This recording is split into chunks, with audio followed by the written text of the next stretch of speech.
wrestling fans, thanks for clicking the dreaded D-Rose report tonight. Today, whenever you're watching. It's no secret that WWE is facing some major competition next Monday. Monday Night Football comes back. And this past Monday's Raw, a lot of people were kind of scratching their head like that, asking why WWE didn't book some sort of a major angle or a mega match or something to be on Raw next week that you could advertise ahead of time. So we'll all be in there instead of watch Monday Night Football, but nobody had an answer why they didn't do that. Unless somebody says, oh shit, that's right.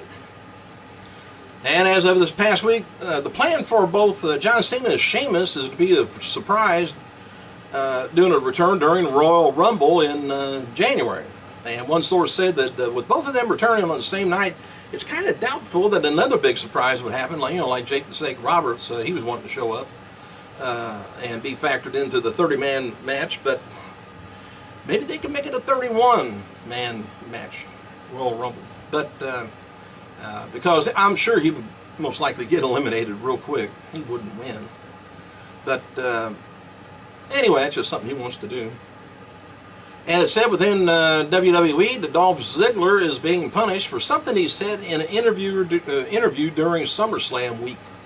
No word yet on what Ziggler did say, but WWE officials are said to be upset, and they're making him pay the price for saying the wrong thing. If you know what it is, let me know in the comments. I'll pass it along. Well, I won't have to. You guys can look at the comments and see what it was. Anyway, within WWE, people are denying that Randy Orton and Total Diva JoJo are an item, but people have reported seeing them holding hands. Orton and JoJo could be one of the bigger storylines in next season's Total Divas.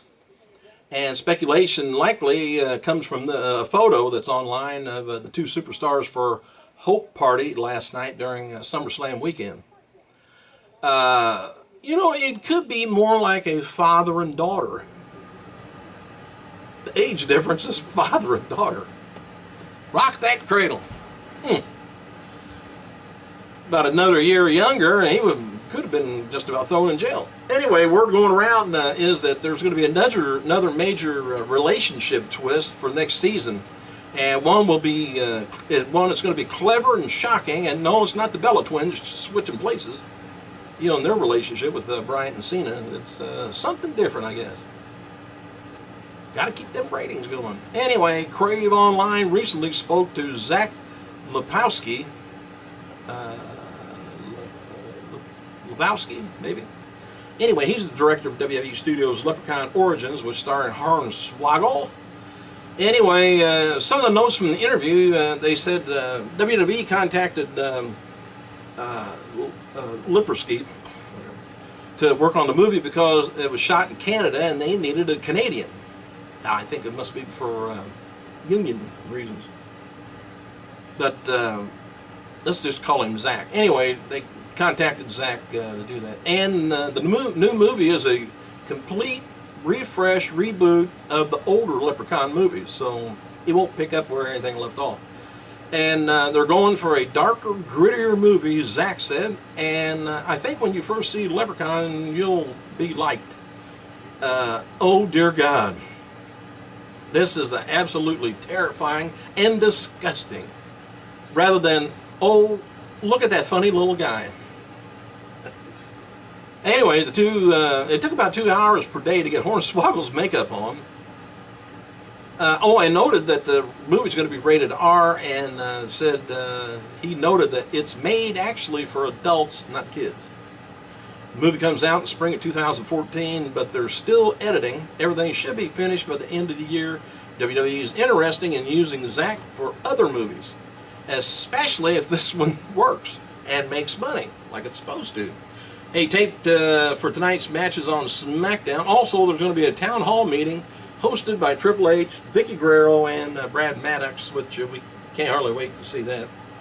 Anyway, tonight, Randy Orton taking on Rob Van Dam, Ryback taking on Dolph Ziggler, and with Ziggler got heat on him, he's got to lose. Naomi versus Brie Bella, Curtis Axel taking on Kofi Kingston, Usos taking on Antonio and Jack Slayer. Big Show taking on three-man band in a handicap match, and Bryan taking on Seth Rollins.